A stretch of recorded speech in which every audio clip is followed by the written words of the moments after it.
저 마이크 들고 하라고 얘기해야 되는데. 운동할 거죠?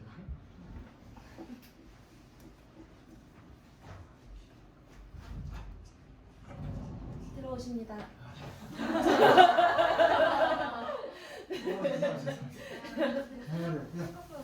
뭐 갖고 있지? 작가님 죄송한데 제가 여기 안에 있어가지고 그 마이크. 이게 마이크예요? 네. 제일 특별한 거로 준비했어요. 그 온 하시면 돼요. 아. 이렇게 하라고요? 네. 넘기는 거? 여기서 이제 큐 주시면 넘길 거예요. 한참 내려가야 돼요 그러면. 쭉 아니요 그냥 한 수십 102, 100, 네. 130 몇으로 내려가야 되거든요. 쭉 가야 돼요. 네. 계속 아니 아직 멀었어요. 다 했죠. 네, 한참. 그거를 해놓고. 네, 이제 이거 나온다. 아예 더 내려가고 이 다음. 더 내려가고 더 네, 이렇게 다시 올라갑니다. 네. 여기요. 아. 안녕하세요. 이거 다를까요? 똑같을까요? 똑같겠죠? 안 할게요. 그 돈 들인 건데. 아 그래? 할게요. 늦게 와서 너무 죄송하고요. 정말 뻔한 변명으로밖에 안 들리겠지만 어찌됐건 저는 분명히 한 20분 전에 창덕궁 앞에 있었고요. 10분 전에도 창덕궁 앞에 있었고 제가 부셔버릴 뻔했습니다. 제가 모교가 성균관인데 그 대학 다닐 때도 싫어했고요. 앞으로도 싫어할 생각이라면 하여튼 그 코로나라는 와중에 좀 만나게 돼서 반갑고요. 오늘은 이제 여성사 마지막 시간이죠. 다들 병은 안 걸리셨죠? 네. 혹시나 본인이 이상하다고 생각하시면 저한테 절대 오지 마십시오. 그렇죠? 네, 절대 서로 이게 사실은 마지막 얘기인데 고민의 장르예요. 그러니까 뭐라고 해야 되나? 그러니까 어떤 사조가 막 풍미를 할 때는 굉장히 격렬해요. 그러니까 이게 결론이 난 게 아니라 막 만들어가는 거니까 계속 그게 의미를 부여하면서 계속 이야기가 가요. 근데 사회주의는 어쨌든 끝났잖아요.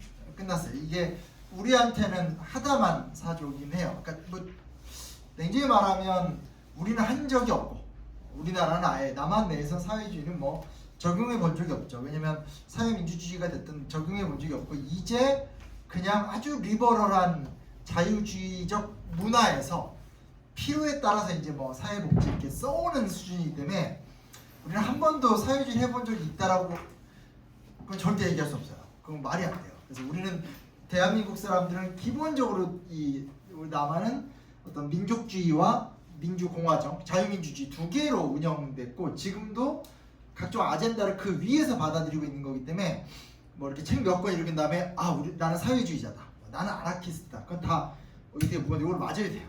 이거 이제 철저성이 없어요. 그래서 그게 좀 정확한 거고. 근데 이제 여성주의, 여성사, 여성경제라는 건 현재 진행형이잖아요. 그리고 이게 되게 안타까운 게 뭐냐면 물론 남의 나라 생각하면 안타깝다고 할 수는 없지만 우리나라는 87년까지 꽉 막혀 있었어요. 뭐로 꽉 막혀 있었냐? 독재라는 문제가 해결이 안 됐죠. 그게 이제 소위 말하는 6월 항쟁을 통해서 딱 해결이 되면서 87년 이후에 각종 아젠다가 막 쏟아져 나왔어요. 그러니까 댐이 무너지니까 그때 뭐 위안부 문제도 그때 나왔고 탈핵 그러니까 우리가 현재 생각하는 모든 아젠다는 다 1987 이후예요. 그러니까 그 전에도 그 문제의식이 없었냐? 별로 없었어요. 그리고 있더라도 얘기를 못해요. 왜냐면 너무 큰 문제의 장벽이 딱 가로막혀 있어서. 그래서 한국이 예를 들어 이게 좀 딴 얘기지만 왜 한국의 이거 콘서트 하고 싶은 거죠. 한국의 대중문화가 왜 이렇게 어떻게 보면 비정치적이고 비사회적이냐를 따져보더라도 한국의 대중문화 그럴 수밖에 없어요. 왜냐면 70년대까지는 문화라는 것 자체를 박정희 대통령이 막 찍어 눌렀었고 80년대 들어와서 이제 전두환 대통령 입장에선 자기의 독재 권력을 합리화하기 위해서 야 정치에 관심 갖지 말고 이런 거 좀 봐 하면서 뭐 헐리우드 뭐 에로비디오 이런 거 막 한 거기 때문에 우리나라는 기본적으로 대중문화 자체가 굉장히 비정치적 비사회적이에요. 그게 최근에 와서 좀씩 깨지고 있어요. 드라마나 이런 거 보면 막 그런 얘기들을 최근에 하잖아요. 근데도 적어도 지금까지는 드라마가 그 메시지를 던져도 소비하는 사람들이 또 그렇게 안 해요. 그러니까 이거는 우리나라의 특수한 모습들. 그러니까 우리나라에서 밥 딜런이 왜 못 나오냐? 라고 하면 이건 정확한 거예요. 왜냐면 우리나라는 대중문화 자체를 그렇게 허용하지 않았기 때문에. 그러니까 그 박정희 시대 때 다 검열하다가 80년대에 들어와선 해도 돼. 단 절대로 정치적인 거, 사회적인 거 건드리지 말고 해. 라고 하면서 이게 확 발전해 왔기 때문에 이게 이제 난제인 거죠. 근데 이제 그래서 이제 87년 이후에 막 아젠다들이 쏟아져 나오다가 언제 한번 이게 팍 꺾이냐면 97년 외환위기가 터져요. 네. 여긴 대부분 다 젊어서 외환위기를 잘 기억.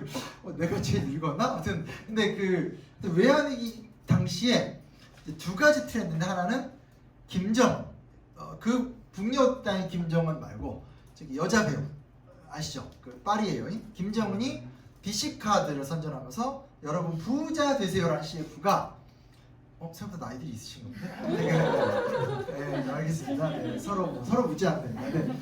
이제 그게 이제 빅 히트를 치고 그 해에 최고 베스트셀러가 부자 아빠, 가난한 아빠인가 그 증권 관련 책이 히트를 치고 그게 무슨 얘기냐면 우리 사회에서 처음으로 부자 얘기가 나온 거예요. 그 전까지 우리나라는 유교문화 영향이 강했기 때문에 부자라도 티를 내는 거 굉장히 경시하던, 그러니까 여전히 굉장히 그런 게 있었는데 그게 나오면서 사람들이 쉽게 말하면 황금 만능주의로 확 가요.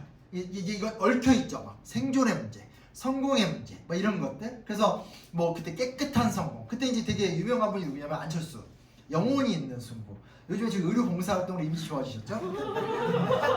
그게 그렇게 인기가 좋아지는 사람 이해 못해. 나도 뭐 한국에서 일어나는 현상이니까. 도대체 의사 면허는 안 써도 영혼이 가는구나라는 사실을 제가 다시 한번 확인했고. 근데 어디다가 이제 여튼 그러면서 한국에서 97년 이후에 뭔가 우리 사회를 어떻게 바꿔갈까에 대한 고민을 하려고 하는 찰나에 이 소위 말하는 외환위기의 여파 속에서 돈이 최고다라는 게 완전히 위아래로 쫙 퍼져나가요. 뭐 이건 긍정이든 부정이든 이건 사실 지금 좀 재규명이 돼야 돼요. 외환위기가 우리가 어떤 의미가 있었는지 지금 연구가 안 돼 있기 때문에 돼 있는데 여튼 그게 하나가 있었고 또 하나는 뭐냐면 그 당시 이제 국제전화 002라는 국제전화 서비스가 시작이 될 때 전원주 이제 할머니죠.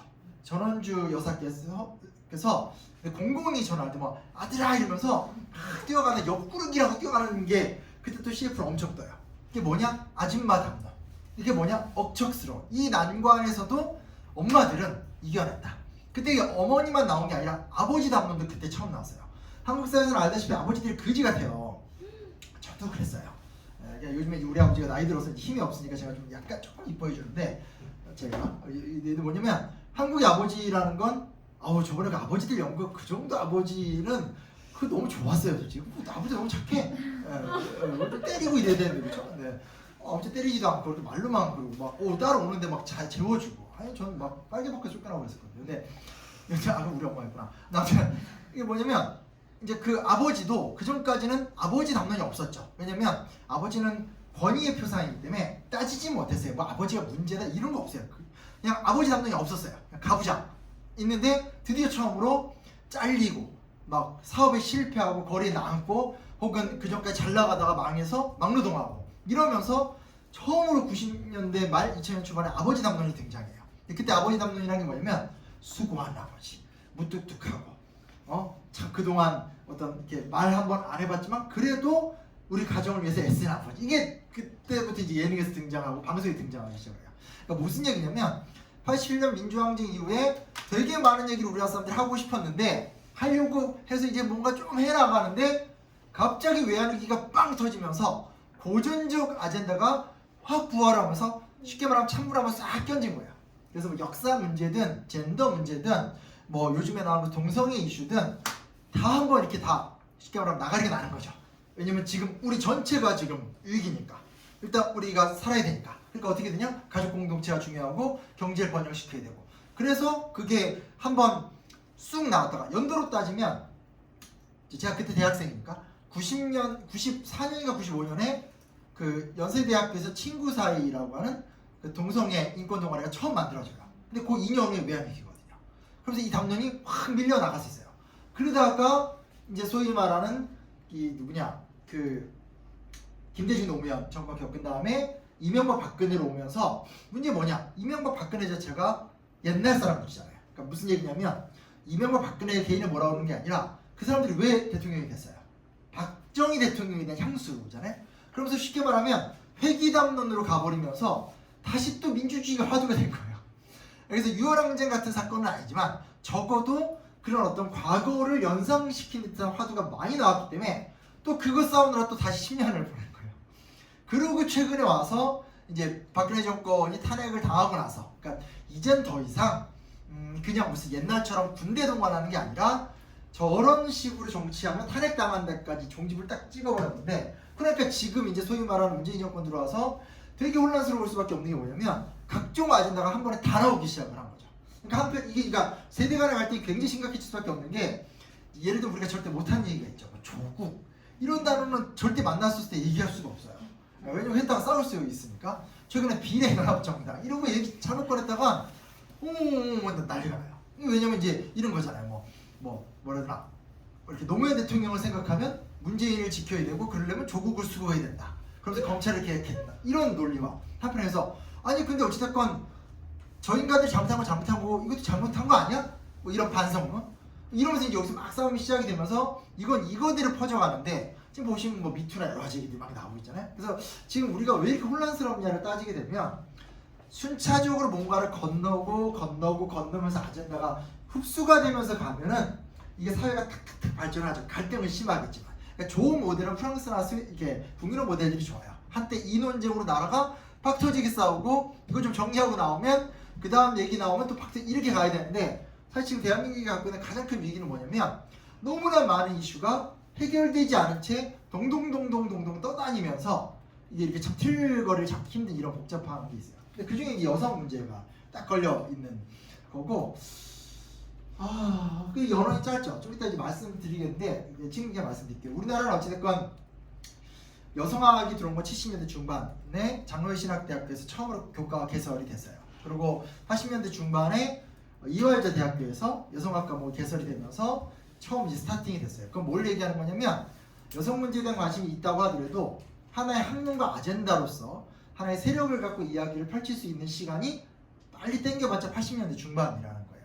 그래서 6월 항쟁 이후에 동아일보를 계속 보면 동아일보에서 한 6개월간 계속 여권 문제를 갖고 특집 기사가 꾸준히 사회면에 실렸었어요. 그러니까 무슨 얘기냐? 드디어 비로소 여성이라는 주제가 처음 등장하게 된 거예요. 그 전까지는 없었어요. 그런 담론 자체가 없었어요.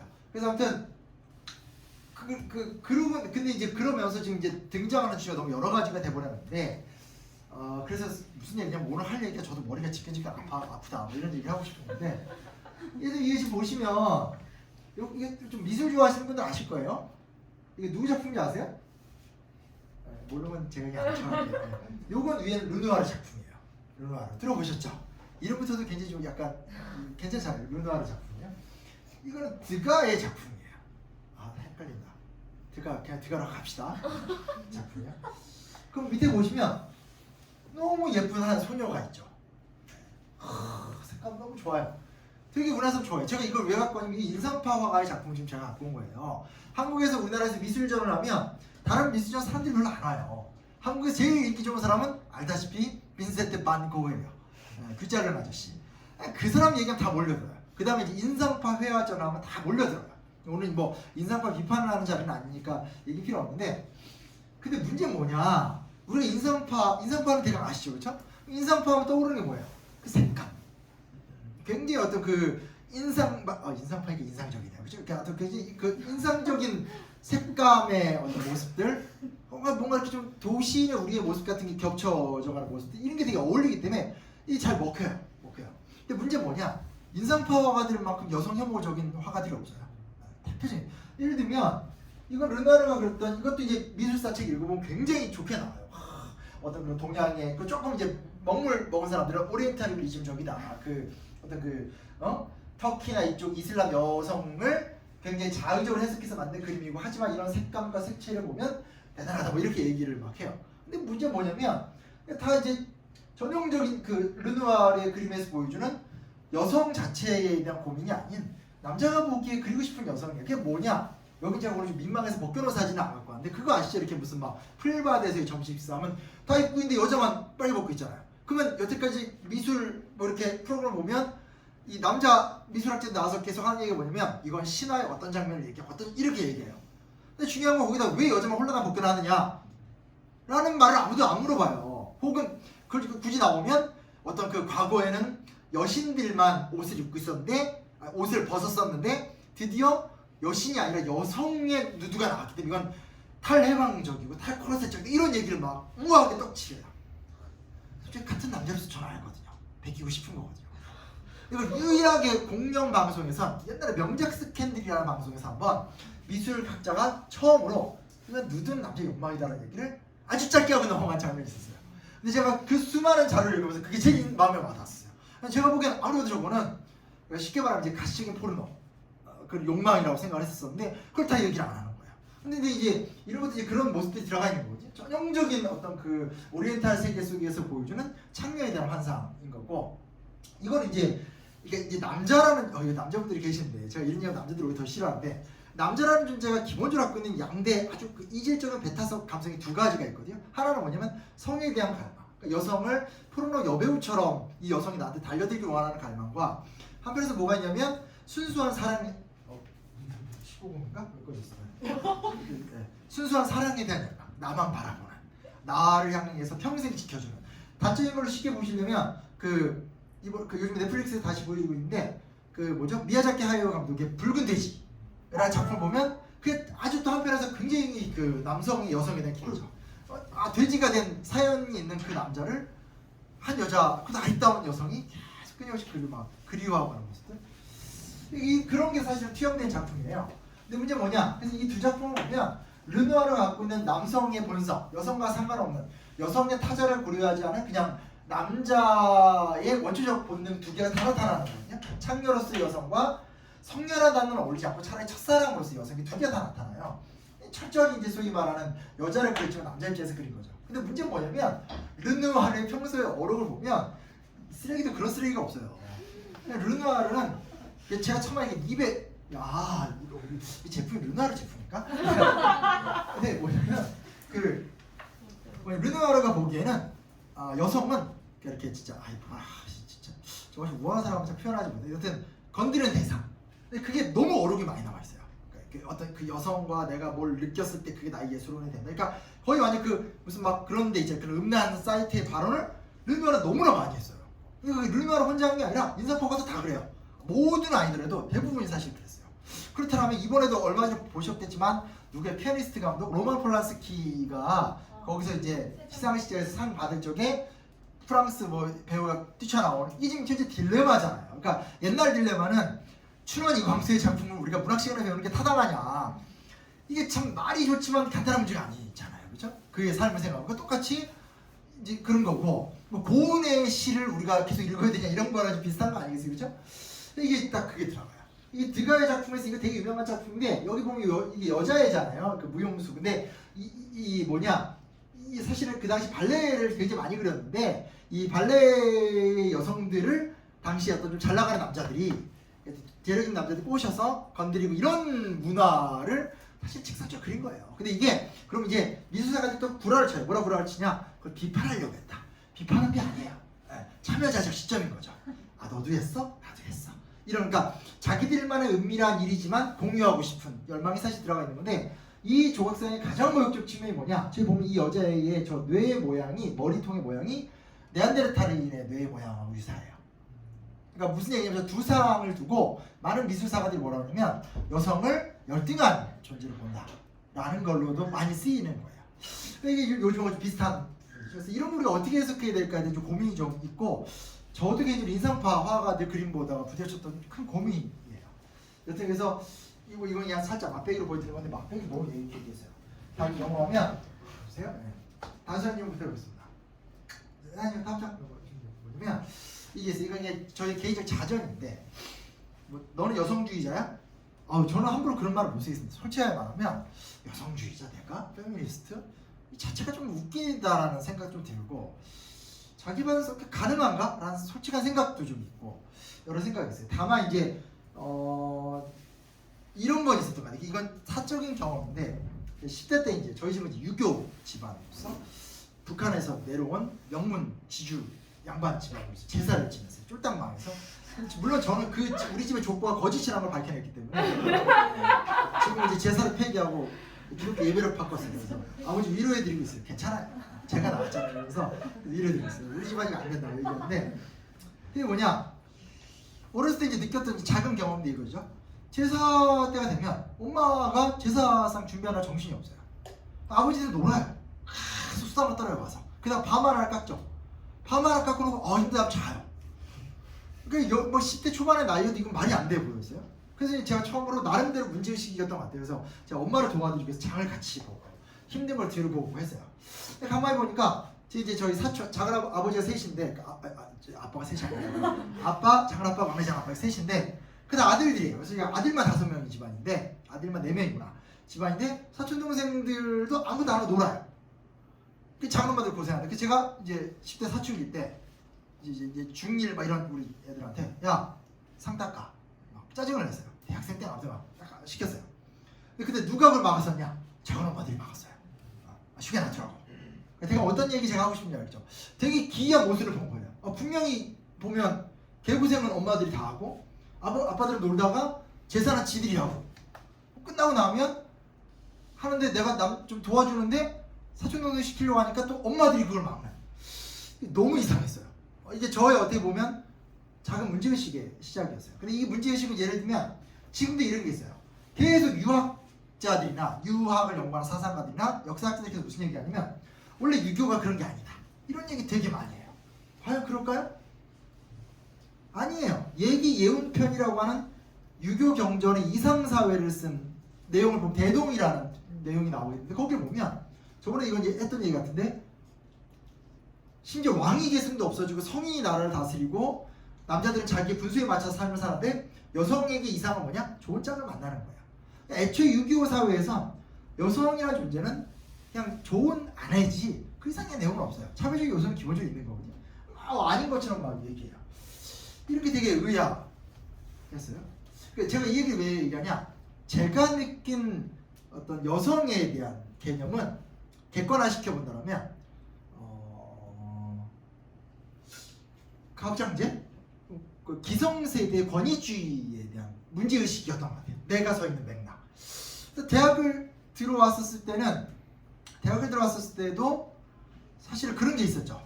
뭐가 있었냐면 이게 두 개 뭐냐면 우리 운동권 시대죠. 그 정말 찌질이 운동권들 자녀 세력들. 근데 누나가 담배를 피우고 있어요. 내가 지금 건강에 걱정돼서 우리 때 학형이라고 그랬는데 선배 담배 안 피우는 게 좋지 않아요? 했다가 1시간 동안 잡혀서 네가 담배를 피는 거를 나한테 뭐라 하는 건 네가 남자기 때문에 그런 거다. 그런 의도는 아니었어요. 정말. 근데 이제 왜 남자가 담배 피는 거 갖고는 뭐 네가 만약에 내가 남자였으면 그런 소리 했겠니? 뭐 이런 얘기를. 저 담배를 안 피거든요. 그래서 하여튼 그런 걸 이제 시달렸었던 경우. 그러니까 약간은 내가 뭔가 준비되지 못한 상태에서 어떤 특정 행위를 갖고 공격당하는 느낌 때문에 불안했고, 그래서 그때 저희도 과 애들끼리 얘기할 때 많은 여학생들이 나는 페미니스트는 잘못됐다고 생각해. 이런 게 미덕처럼 보였었던 막 그런 경험들이 있어요. 근데 하나 중요한 건 뭐냐면 이건 너무 부수적이었어요. 왜 부수적이냐면 우리 때까지만 하더라도 일단은 그냥 독재 정권을 타도하는 게 최고예요. 그러니까 이건 부수적이야. 마치 제가 처음 얘기했을 때 혁명을 일으킬 때 여성들이요 나중에 그 문제 해결하지 이런 식의 문제였었던 거죠. 그게 이제 제가 경험하는 어떤 여성의 문제에서 결 정도 되는 것 같아요. 그래서 그리고 이제 그 다음에 제가 만났던 건 뭐 이렇게 결혼 생활할 적에 같이 집안의 가사를 정확하게 분담해서 하고 이렇게 내가 도와주는 형식이 아니라 함께 하는 형식, 책임지고 하는 형식. 물론 제가 가사를 더 많이 하는 문제가 생겨서 있는데 여튼 근데 이제 제가 이 얘기를 굳이 왜 하냐면 우리가 여성사를 얘기할 때 굉장히 지금 감정적이 되는 경향이 좀 있는데 결을 좀 정확하게 짚어보는 것도 나쁘지 않을 것 같아서 그냥 슬쩍 말씀드린 거예요. 다음 장 넘겨주시면 기만적인 더구나 새로운 세상, 이걸 제가 왜 말했었냐면 기만적이란 말은 제가 그런 얘기를 하고 행동을 할 때 왕따였어요. 솔직히 말하면. 그러니까 어떤 그런 뭐 이런 거 있잖아. 이게 진짜 남자들끼리만 있으면 막 하는 얘기인데 뭐 남자는 샤워를 할 때마다 순결을 새롭게 입어. 뭐 이런 얘기를 막 남자들끼리 해요. 내가 야, 너 네 여자친구가 그렇게 막 막 다른 여자랑 막 그러니까 우리끼리 그때 얘기지만 막 이렇게 하고 다니면 너 그거 받아들일 수 없어? 있어? 막 걔가 나 절대 안 되지. 그 너는 나는 샤워를 하잖아. 뭐 이런 얘기를 막 해요. 그러니까 무슨 얘기? 오늘 얘기 너무 힘들다 이런 얘기만 하다 보면. 그러니까 왜냐면 저희 때 담론, 그러니까 저희 세대 때 담론이라는 건 여성이라는 존재가 순수한 사랑의 대상과 성적 탐닉의 대상이라 두 개의 충돌인 거예요. 근데 그게 대학생이 되고 하면서 소위 말하는 사회적인 어떤 10대 때까지 연애하면 안 돼라는 권위 속에 있다가 나오면서 이제 쉽게 말하면 이거죠. 이중성이 되는 거죠. 그래서 이제 나는 막 뭐 이렇게 뭐 군대 갔다 나오면서 뭐 이렇게 이제 친구들하고 몰려가서 청량리 오팔팔 가서 자고 나오다 이러면서 이렇게 막 하면서 근데 내 여자친구 순결해야 돼라는 어떤 이중담론을 막 만들어가는 게 그 당시 우리 때 화두였었고 나이 들어서 무슨 화두가 생겼냐면 이제 나이가 막 30, 40이 된 다음에 막 페미니즘 얘기가 나온 거예요. 근데 대세가 요즘 돼버렸죠. 그래서 이렇게 대놓고 막 까땅 큰일 나는 세대가 되니까 진짜 웃긴 게 뭐냐면 만나보면 이제 나는 설거지를 해. 이게 되는 거예요. 혹은 그게 아니면 사실을 안 하는데 그 페미니즘 잘못됐어 라든지 혹은 한국의 페미니즘 이거 좀 왜곡이 심해 라든지 나는 뭐 나름대로 책임을 다해 이런 식으로 나오는 거예요. 그러니까 이거 저의 경험을 지금 계속 얘기하는 건데 뭐냐면 어린 시절에는 가부장이라는 권위 속에서 구조적 모순을 체험하다가 우리가 성인이 되어가는 과정 속에서 보고 있으면 욕망의 합리화를 막 하는 과정을 거치다가 이제 이 문제가 대세가 돼버리니까 고작 한다는 모습이 뭐 별로 아무것도 하는 것도 없으면서 자기 되게 하는 것 척인양 한다라는 거예요. 제 말 때문에 이해되세요? 재수없어요. 제 또래 남자들 저 빼고 다 써사부리. 그게 이제 기반적이라는 단어 제가 한번 쓴 거예요. 경험사. 근데 예전에 제가 막 미투 얘기 한참 쏟아져 나올 적에 이런 경험을 글로 한번 이렇게 쫙 써서 올렸다는 적이 있었어요. 와, 근데 진짜 한 번에 패친이 한 200~300명이 쫙 빠져나가는 신기한 경험이었죠. 남자들이 이게 까발려지는 게 되게 싫구나. 근데 또 반편에서는 불편한 것도 있어요. 뭐냐면 막 이렇게 페미니즘 이런 거 치고 들어와서 막 평가를 하면서 좀 더 노력하면 되겠네 뭐 이런 식의 얘기를 막 해서 정말 걔네들 다 폐절시켜버렸어. 차단시켜버렸어. 짜증나. 자, 근데 요거는 이제 기존이면 이런 거 이렇게 말하면 이게 이제 사실은 40대 이상의 남자들한테 굉장히 불편한 얘기들이에요. 왜냐면 이게 되게 항상 그랬거든요. 겉으로는 막 이렇게 아버지 뭐 이렇게 역사적 책임 이러면서 이렇게 일 끝나고 나면 마지막으로 가서 막 룸사람과 놀고 오고 근데 그걸 티내지 않고 이랬던 세대들의 특징들이거든요. 성에 대한 다양한 이해는 없어요. 그냥 때 되면 연애하고 결혼하고 가정 끝까지 간다는 거예요. 근데 몰래 이렇게 바람도 필 수도 있고 뭐 이렇게 한다는 그 전통적 세대의 담론이에요. 그래서 그 세대 중에서 요즘에 이게 좀 86 세대들 있잖아요. 운동권 친구들이 가장 문제가 되는 게 뭐냐면 그 친구들이 소위 말하는 기성세대에 대해서 이렇게 저항적이었잖아요. 저항적이면서 아니 기성세대들 보면 겉으로는 번지를 같이 하면서 뒤에 가서 다 혹시 까는데 라고 하면서 그 사람들이 예를 들어서 역사 쪽에서 뭘 얘기를 되게 많이 했냐면 역사 쪽에서 얘기했던 게 인간의 욕망의 존재라는 얘기를 막 하는 거예요. 대표적인 뭐냐 어우동 다시 보기. 어우동 누군지 아세요 혹시? 어우르동 모르나? 성종 때 양반 때 규수인데 정말 화려하게 정말 온갖 남자들하고 다 어울리다가 결국은 그게 죄가 돼서 처형당했다. 90년대 때 역사학계 연구를 보면 어우동은 시대 희생자다라는 게 다 주장이에요. 욕망의 실체를 인정해야 된다는 거죠. 근데 정말 냉정히 따지면 그때 남성 역사학자들이 이야기했었던 욕망의 실체를 인정하라는 건 뭐냐면 자기들의 욕망의 실체를 인정받고 싶었던 거지 타자화된 상대와의 상호 공존적 욕망의 실체라든지 혹은 뭐 어떤 그런 내 입장이 아닌 상대 입장의 그런 건 아니었던 것 같아요. 왜냐면 만약에 그랬다라면 뭐 굳이 윤리적 관점으로 본다라면 이거죠. 그러니까 저기 어디죠? 그냥 단순하게 정당으로 얘기할게요. 정당으로 얘기하면 미래통합당 쪽에서 미투 사건이 더 많이 터져 나와야 되는데 참 신기하게도 더불어민주당 쪽에서 사건이 더 많이 터져 나왔잖아요. 제 말 지금 대강 이해되세요? 이게 더 어렵다 이게 설명하는 게. 네. 그러니까 왜냐면 저쪽 동네는 기성세대 60, 70년대 때 문화정서의 베이스를 갖고 있기 때문에 이 사람들은 권위에 순응적이에요. 그러니까 내가 짬이 안 되면 그런 사고도 못 쳐요. 대신에 짬밥이 올라가게 되면 그 조직 내에서 이제 당신 뭐 예를 들어서 뭐 우리의 어떤 중요 부장이 됐으니까 다 이게 회식 끝나고 나면 이렇게 바로 가서 이렇게 다 즐기게 될 수 있는 이런 문화니까 그쪽은 이제 소위 말하는 성폭력이라는 것 자체가 굉장히 계열화돼서 나타나게 되니까 이건 잘 폭로가 될 수도 없고 돼봤자 어떤 그런 전형적인 성문화인데 86세대들이 보여주는 문화는 굉장히 좀 엉망이잖아요. 이런 게 뭐냐면 기성권위에 도전을 하면서 아니 자유롭게 살 수 있는 거 아닌가라고 하는데 사실 거기서 말하는 자유라는 건 남자인 나의 자유인 거지 나와 함께 존재하는 상대로서 여성의 자유는 아니었던 거예요. 근데 그 사람들이 역사 연구자로 얘기를 하면 계속 여자 얘기를 하면서 자유를 외친 거죠. 욕망의 해소, 해방 막 이런 얘기. 이해되세요? 나 이해됐으면 좋겠어요. 지금 이게 저도 이런 얘기 별로 안 해봐가지고 힘들어. 그 다음 근데 뭐냐 이 새로운 세상은 이게 제 입장에서 순수하게 얘기하는 건데 지금 좀 당황스러운 게 이게 이제 아시다시피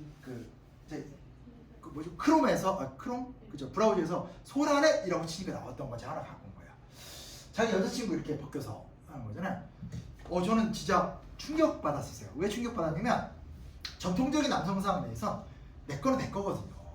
그러니까 무슨 얘기냐면 내가 바람 피는 건 나의 자유인 거고 내 여자들은 나만 건드릴 수 있는 이런 개념이거든요. 근데 예전에 무슨 일이 있었냐면 제가 옛날에 한참 이제 인문학 이제 세미나 같은 거 한참 할 적에 제자 중에서 이화여대를 다닌 여자가 있었어요. 남자친구가 연세대를 다녔어요. 우리 모임에 한번 와서 얘기하는 게 얘가 똑똑해요. 그래서 얘 되게 똑똑하다 했는데 어느 날 이제 여자애가 저한테 와서 진지하게 얘기를 해요. 뭔 얘기가 들어봤더니 남자 그 남자친구 멀쩡해 보이는 애가 동의를 구하지 않고 사진을 다 찍은 거예요. 지하철 같은 데서 미니스커트를 이렇게 앞에 옷 이걸 찍어서 찍은 것까지도 전 충격이었는데 그래서 그거를 자기네 그 연세대학교 무슨 과에 친한 남자들의 단톡방에 올린 거예요. 야 인연 어때? 자기들이 품평해. 그래서 사실 여기서부터는 제가 정신줄을 놨어요. 그러니까 무슨 얘기냐? 이거 제가 경험해본 세계가 아니에요. 그러니까 대강 이해되시죠? 그러니까 어떤 그냥 제가 알고 있었던 전통적인 내가 경험하기도 했고 사실 수천 년간 반복되어 왔었던 남성의 성폭력과 여자의 타자성을 존중하지 않는 태도까지 제가 이해를 하겠는데 최근에 나타나는 건 저는 정말 좀 어떻게 받아들여야 될지 잘 모르겠어요. 근데 그 얘기를 이제 너무 충격적이어서 다른 이제 남학생들하고 얘기를 하니까 얘기가 나오더라고요. 그래서 그런 방을 운영한다든지 뭐 하면서 어떤 새로운 형태의 모습들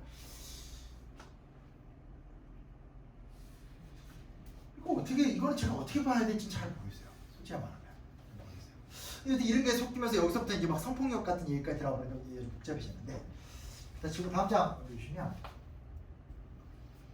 그 다음 뭐냐 이게 또 큰 문제예요. 그러면 바뀌어야 돼요. 이건 정말 공감하는 주제예요. 세상을 바꿔야 되겠죠. 거지 같은. 근데 이제 문제는 뭐냐 어디까지 바꾸는 게 목표인가가 꼭 여성주의 문제만이 아니라 포스트 모던한 아젠다들이 생각보다 좀 애매해요. 그러니까 쉽지 않아요. 그러니까 무슨 얘기냐면 이런 거죠. 그러면 뒤에 가서 다시 한번 얘기해 주겠지만 뭐라 하죠? 그냥 몇몇 안건에 대한 정확한 입법화들 있죠. 여성의 권리 보장을 위한 법적 보장, 낙태죄 같은 걸 폐지한다든지 몇 개 있을 거 아니에요. 그죠? 아주 적폐들 그런 거를 탁탁탁 개선하는 걸로 가냐? 아니면 그걸 더 넘어서서 뭐 예를 들면 뭐 이렇게 LGBT 연대를 이야기하냐? 근데 최근에 이제 LGBT라는 얘기가 나오지도 얼마 안 됐는데 한편에서 최근에 아시죠? 그 숙명여대 사건 나오면서 트랜스젠더를 안 받아들여줍니다. 그때 이제 그쪽에서 이제 얘기했던 게 뭐냐면 당사자성이잖아요. 요즘 이게 뭔 말인가? 한참 공부해봤어요. 앉아서 이해가 솔직히 안 돼서. 그래서 이런 의미구나를 좀 깨닫게 됐는데, 그러니까 소위 말하는 신체로서의 여성성이 아닌 경험으로서 여성성이 갖고 있는 것이 갖고 있는 걸 어떻게 트랜스젠더가 이해하냐? 그럼 이제 좀 복잡해지는 상황이 되는 거죠. 그래서 아주 러프하게 얘기하면 뒤에 가서 다시 한번 얘기해 주겠지만 서양에서 이제 단계로 가면 참정권, 여성의 정치적 권리를 얻는 거 여기까지 정확해요. 그렇죠? 여성도 동등한 투표권을 획득하는 거니까.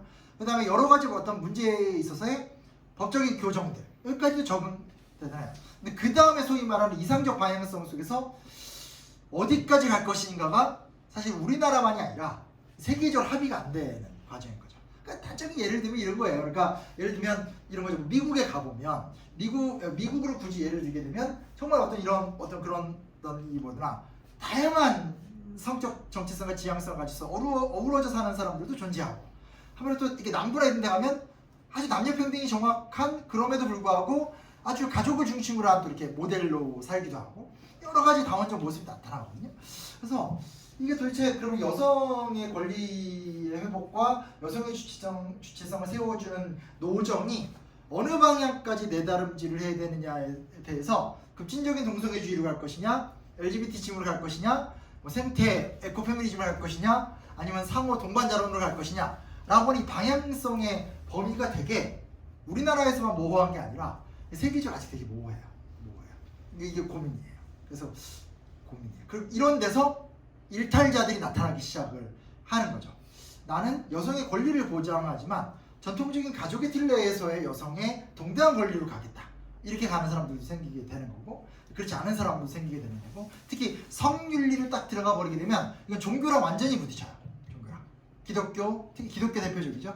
같은 종교랑 부딪히면서 어쨌건 예를 들어서 가족의 아내와 남편과의 성생활을 제외한 나머지 것들에 대해서 도덕적으로 틀렸다라고 생각하는 종교인들한테는 어떤 그런 다양한 성적 정체성의 모습들이라는 것은 도덕적 타락으로 볼 수밖에 없는 이런 갈등이 생기면서 되게 좀 복잡한 모양새가 되는 측면이 있다는 거예요.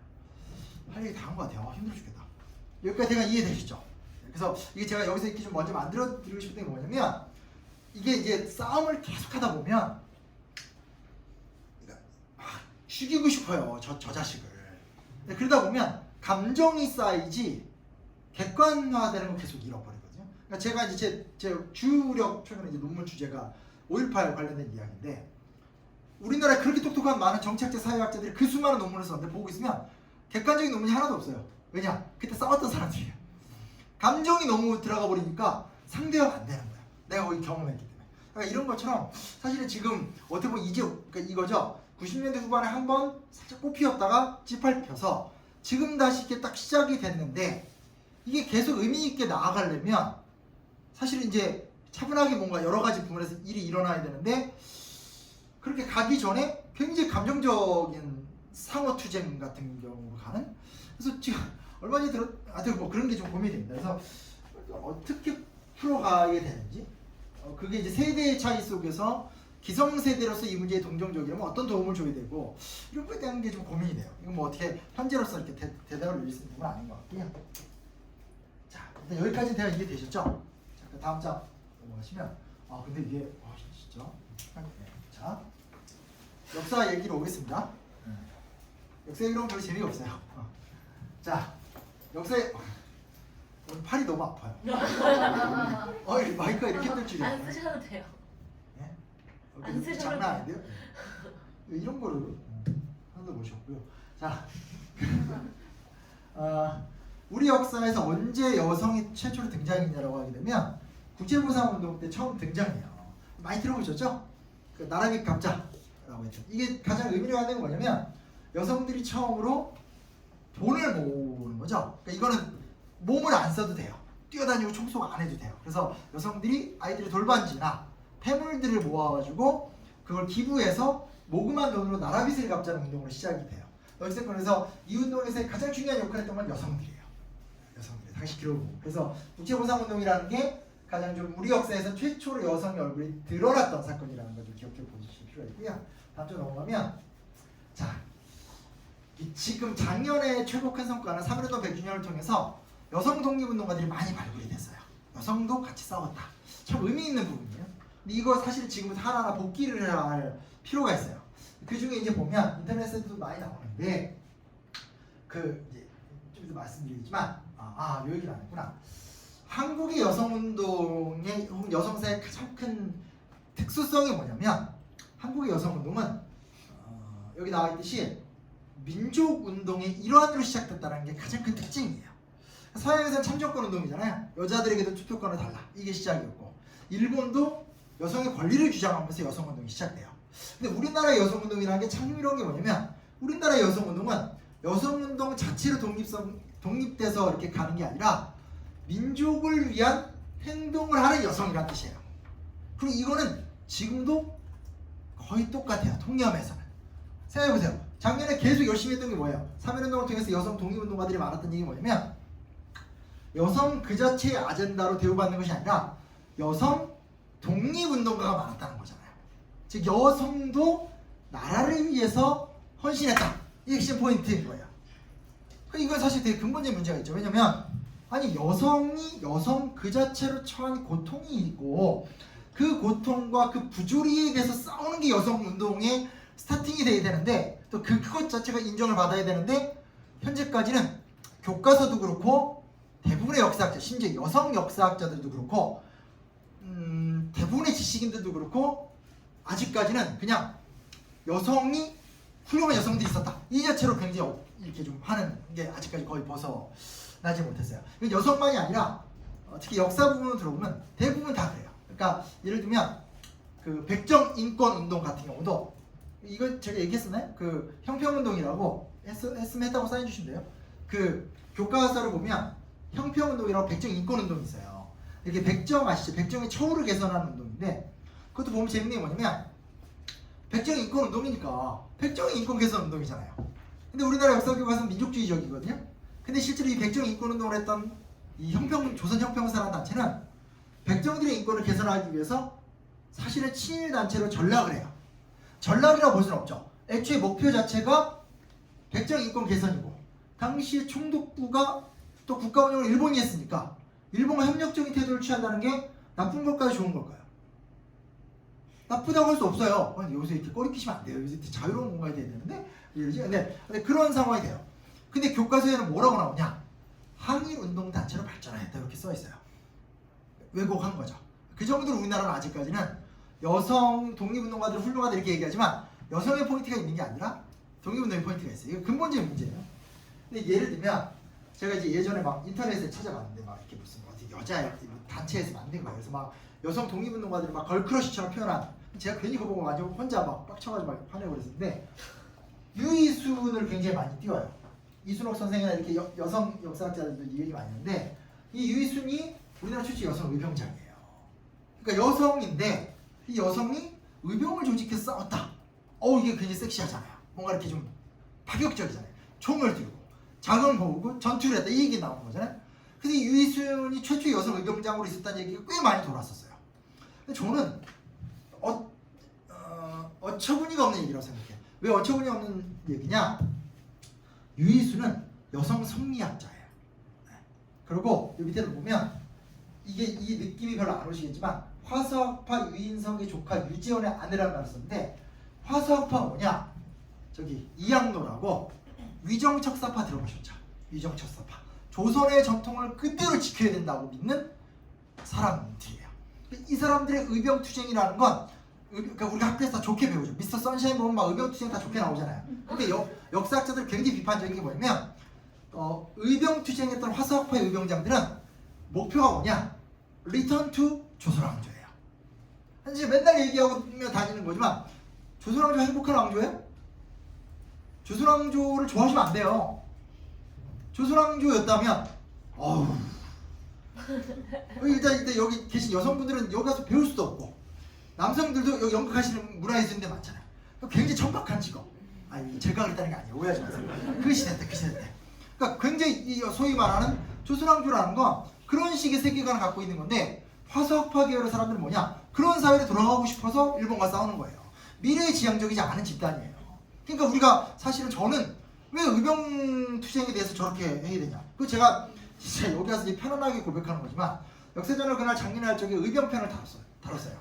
그때 막 이익주 교수님 계실 때여서 친한데 아무튼 근데 막 1907년이 되면 의병들이 막 나라를 얘기하기 시작했고 민족을 얘기하기 시작했고 막 그런 얘기 막 하는 거예요. 개구라예요. 의병장들은 민족을 얘기한 적이 없어요. 왜냐 의병장의 목적이라는 건 왕조의 왕권의 회복이에요. 이 사람들 죽을 때까지 그랬어요. 이 유인석이 전설적인 의병장이거든요. 국내에서 의병 활동하다가 나중에 만주로 가요. 만주로 가서 독립군 조직에 기간을 놨던 사람이에요. 그런 부분에서 의미가 있죠. 근데 유인석은 1913년에 죽을 때까지 이 사람의 꿈은 리턴 투 조선왕조예요. 뭔 얘기인지 알겠죠? 그러니까 항일이라는 가치에선 이 사람의 의미가 있는지 모르지만 이건 정말 절반의 가치인 거예요. 독립운동 입장에서 이런 사람들은 사라져야 돼요. 태물들.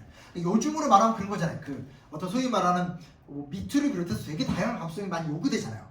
저 이번에 예를 들면 환경 같은 경우도 언제까지 우리 사회가 이렇게까지 환경 문제를 경제 문제나 사회개혁 문제나 검찰개혁 문제보다 후순위에 두고 갈 수 갈 것이 이게 정말 올드한 정치 감각이죠. 왜냐면 아이 뭐예요? 검찰 개혁 안 돼도 우리는 살 수 있지만 뭐예요 저기 기후 변화가 심각해지고 우리 죽잖아요. 근데 지금 보시면 알겠지만 한국의 이 소위 말하는 정치 담론이나 운동 담론은 철저하게 고전적이거든요. 그러니까 그 감을 못 따라가는 거예요. 이게 정리가 되어야 되는 상황인데 이때 똑같은 거예요. 일본과 싸운다는 건 의미가 있는데 비전 0인 거예요. 비전 0인 거예요. 근데 유이순이 어떤 사람이냐? 딱 고집한 사람이에요. 이 사람은 성리학적 여성관. 이게 뭐냐? 나라가 망하면 가정이 망하게 되는 거고 가정이 망하게 되면 우리 여성들의 설 자리도 없으니까 나라를 세우고 가정을 세워서 훌륭한 성리학적 기품을 열자라고 하는 체내화가 된 사람이에요. 그럼 유이순을 우리가 기릴 필요가 있을까라는 말은 좀 위험하지만 이럴 때 이제 제가 좀 더 극단적으로 해야지 더 뜨는데 이게 제가 잘 안 돼요. 자, 제가 좀 너무 제가 이렇게 다방면을 생각하는 온화해서 근데 뭐냐 다들 비웃어 써야죠. 혐오 표정이었어. 근데 중요한 뭐냐? 유이순은 논란이 있는 인물인 거고 이 논쟁은 할 필요가 있다는 거죠. 유이순 하나를 두고 저 X야 이거 하자는 말이 아니라 이거 우리가 이걸 그냥 단순히 여자니까 와 너무 약하잖아요. 제가 잘 이해되시죠? 다음 장 볼게요. 그래서 좀 이 부분 짚고 넘어가고 싶어요. 이건 이제 여성가족부 뭐 아무튼 여성단체에서 엄청 요거 많이 해요. 여권 통론 많이 하게 되는데 그래서 이건 저도 놀라지만 이게 좀 왜 만 원가 해서 인터넷에서 봤더니 이게 나름대로 막 여성가족부 국회에서 이렇게 막 만든 건데 근데 이게 인터넷 치면 이제 원문도 다 볼 수 있어요. 근데 진짜 정말 조잡하지 않아요? 이 그림 그려놓은 꼴을 보세요, 그렇죠? 이 만화 캐릭터 두 개 자체가 진짜 기본적인 감수성 자체가 없다고 저는 생각해요. 이게 뭐예요? 이제 잘록한 허리에, 그렇죠? 그래서 괜찮아? 여기다 내가 말다 버리는 제가 좀 두겠습니다. 뭐냐? 그 여권 통문의 내용 보면 이목구비와 사지 오간 육체의 남녀가 다름이 있는가? 어찌하여 사람이가 벌어주는 것만 앉아서 먹고 평생을 깊은 골방에 갇혀 남의 전쟁을 받는 기가 막힌 문장이에요. 이게 밑에 나와있지만